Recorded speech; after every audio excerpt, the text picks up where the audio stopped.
아무런 빛도 내지 않고 아무런 신호도 남기지 않으며 우리 눈에도 망원경에도 잡히지 않는 신비한 존재. 그런데 우리가 사는 이 우주의 대부분이 바로 그런 보이지 않는 것들로 이루어져 있다고 현대 과학은 말해왔습니다. 그러자 과학자들은 그 말을 확인하기 위해 지난 수십 년 동안 지하 수천 미터 아래에 거대한 검출기를 묻어두고 수천 미터 상공에 지구를 도는 위성 망원경을 띄우고 지구 위에는 수십 킬로미터짜리 입자 가속기까지 돌려가며 지금의 우주를 만들어냈다고 여겨지는 이 정체불명의 존재들을 찾으려고 했었죠. 하지만 결과는 항상 같았습니다.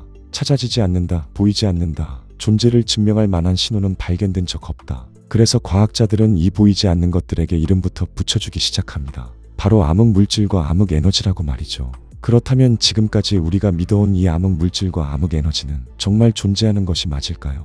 아니면 애초에 존재하지도 않는 것을 있다고 착각해온 것일까요? 이 질문은 현대 우주론의 심장을 정면으로 겨누는 말과도 같았습니다. 왜냐하면 우리는 지금까지 100여 년이 넘는 세월 동안 이 암흑의 존재들이 무려 이 우주의 95%를 차지한다고 배워왔기 때문이죠. 다시 말해 지금까지는 우주를 설명하기 위해 이런 것들이 어딘가에 있을 것이다 라고 가정해왔지만 최근 관측 결과들에 따르면 이 가정이 더 이상 유지되기 힘들어 보이는 순간들이 늘어나고 있습니다. 과연 이게 어떻게 된 일일까요? 암흑에너지는 정말 존재하지 않는 것일까요? 오늘 여러분들께 더해드릴 한 줌의 지식, 결국 빅뱅 이론을 대체할 미래 우주론, 지금 바로 시작합니다.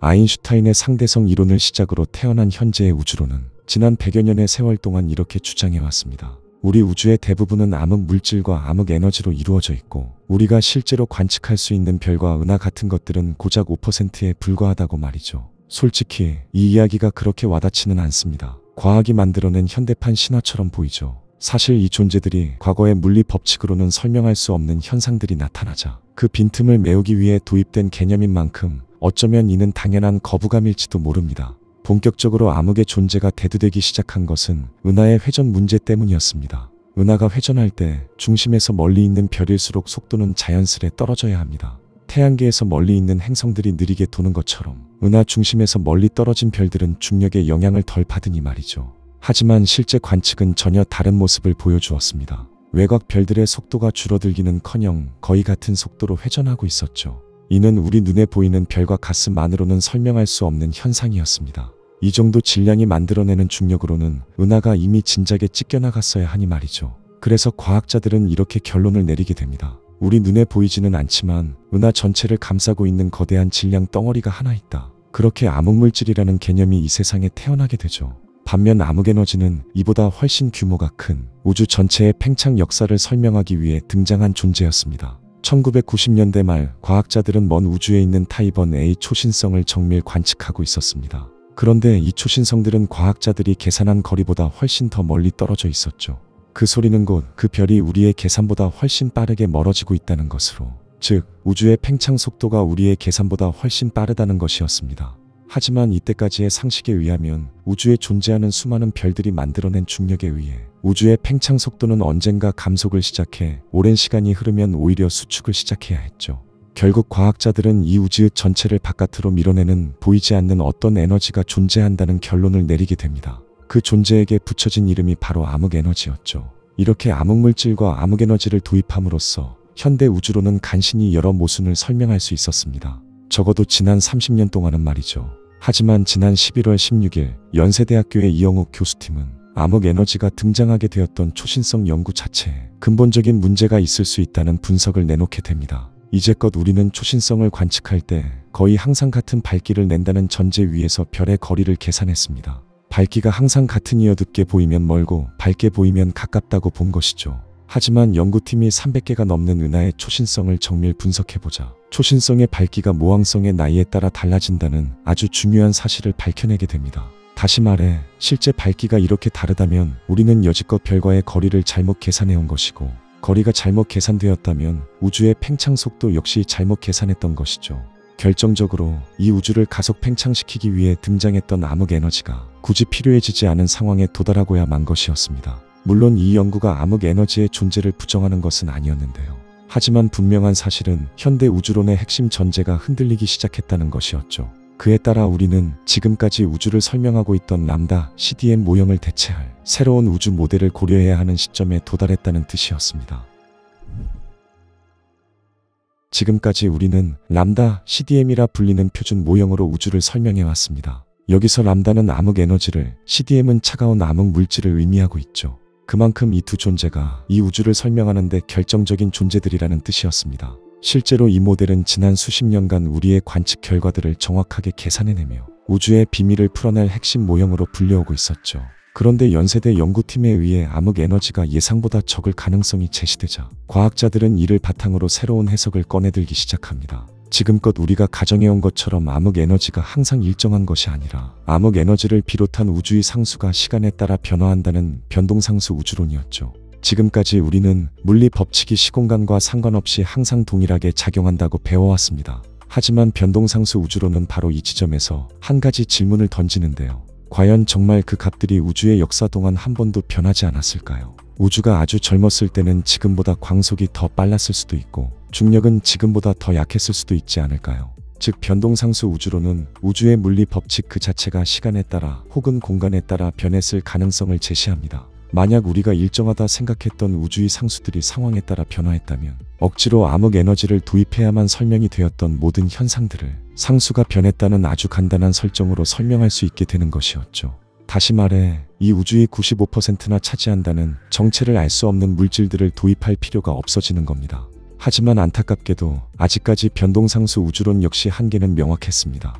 상수가 변한다는 것은 지금의 문제들을 정말 속 시원하게 해결해주지만 반대로 상수가 변한다는 사실은 그 자체로 또 다른 문제를 불러일으켰습니다. 우주의 핵심 상수들이 조금만 변해도 별의 내부 압력, 핵융합 과정, 우주 배경 복사의 무늬 등 우리가 알고 있는 거의 모든 물리학의 근간이 흔들려버리는 것이었으며 무엇보다도 상수가 왜 변했는지 그 이유를 설명할 수가 없었습니다. 우주가 팽창하면서 자연스럽게 약해진 건지 아니면 우주상수를 조절하는 또 다른 장이 존재하는 것인지 어쩌면 지금의 암흑물질과 암흑에너지보다도 더 어려운 문제를 던지는 이론이기도 하였죠. 게다가 지금의 우주론과 다르게 변동상수 우주론은 관측으로도 증명이 불가능한데 지금 관측을 해 어떤 결과를 얻더라도 과거에는 상수가 달랐다고 하면 할 말이 없으니 말이죠. 그러자 과학자들은 모든 것이 변한다는 과감한 변동상수 우주론보다 조금은 섬세한 새로운 우주론을 제시하는데요.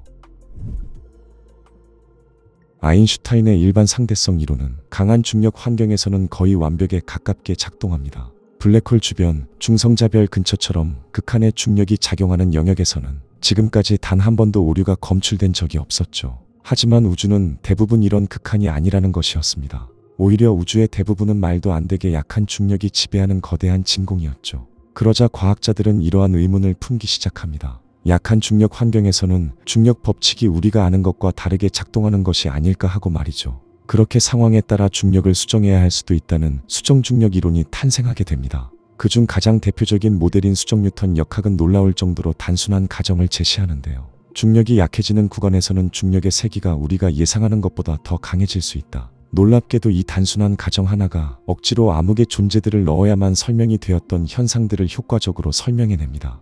은하가 찢어지지 않고 회전하는 이유, 렌즈처럼 빛을 휘게 만드는 은하단의 강한 중력, 일부 은하단에서 관측되는 이상한 질량 분포까지 수정 뉴턴 역학은 이런 퍼즐 대부분을 보이지 않는 물질 없이 설명해버립니다. 그렇다면 우리는 지난 100년간 정말 잘못된 중력 법칙을 사용해온 것일까요? 하지만 우주의 보편적인 모델로 수정 뉴턴 역학을 인정한다는 것은 그리 쉬운 일이 아니었습니다. 수정 뉴턴 역학은 람다 CDM 모델의 강력한 증거였던 우주 배경 복사를 설명할 수 없으며 은하단 규모에서의 중력, 우주 전체의 장기적인 진화, 초기 우주의 원소 비율 등 아직 수정 뉴턴 역학만으로 이 우주의 기원과 진화 과정을 설명하기엔 무리가 있는 상황이죠.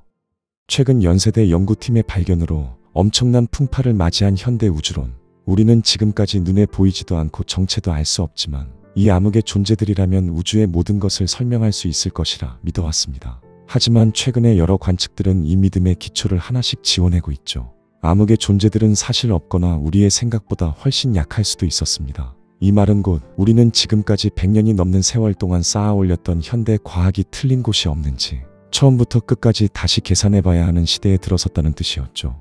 우리가 진리라고 믿었던 빅뱅이 애초에 일어나지 않았을 수 있으며 우리가 지금까지 생각해왔던 우주의 미래 역시 우리가 예상한 바와 전혀 다르게 흘러갈지도 모르게 된 것이었습니다. 그렇다면 과연 우리 우주는 어떤 결말을 향해 가고 있는 것일까요? 그래서 다음 시간 여러분들께 더해드릴 한 줌의 지식은 우리 우주는 어떻게 끝날까입니다. 오늘 영상이 흥미로우셨다면 좋아요와 구독을 남겨주시고 다음엔 더 재미있는 과학 이야기로 돌아와 여러분들께 한 줌의 지식을 나누겠습니다. 지금까지 과학 한 줌이었습니다.